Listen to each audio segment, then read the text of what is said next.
അമേരിക്കക്കാരനായ William Boeing 1910-ൽ ഡുവാമിഷ് നദിക്കരയിൽ മരം ഉപയോഗിച്ച് boat നിർമ്മിക്കുന്ന ഒരു ഫാക്ടറി വാങ്ങി.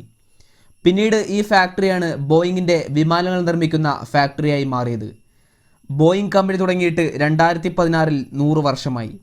വില്യം ബോയിങ്ങും ജോർജ് വെസ്റ്റർവെൽറ്റും ചേർന്ന് 1916 ജൂലൈ 15-ന് ബോയിങ് കമ്പനി തുടങ്ങി. ആദ്യം ബോയിങ് കമ്പനിയുടെ പേര് പസഫിക് എയ്റോ പ്രൊഡക്ട്സ് എന്നായിരുന്നു.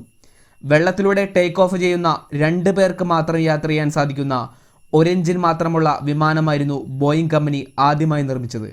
1916 ജൂൺ 15-ന് ഈ വിമാനം ആദ്യ യാത്ര നടത്തി. ഒരു വർഷം കഴിഞ്ഞ് അമേരിക്ക ഒന്നാം ലോക യുദ്ധത്തിൽ പങ്കെടുക്കാൻ ആരംഭിച്ചു. യുദ്ധത്തിൽ ശത്രുരാജ്യങ്ങളെക്കാൾ മുന്നിട്ട് നിൽക്കാൻ വിമാനങ്ങൾ ആവശ്യമാണെന്ന് മനസ്സിലാക്കിയ അമേരിക്കൻ നേവി ബോയിങ് കമ്പനിയിൽ നിന്ന് 50 വിമാനങ്ങൾ വാങ്ങാൻ തീരുമാനിച്ചു. കൂടുതൽ വിമാനങ്ങൾ നിർമ്മിക്കാൻ തുടങ്ങിയതോടെ പസഫിക് എയ്റോ പ്രൊഡക്ട്സ് എന്ന പേര് മാറ്റി ബോയിങ് എയർപ്ലെയിൻ കമ്പനി എന്നാക്കി മാറ്റി.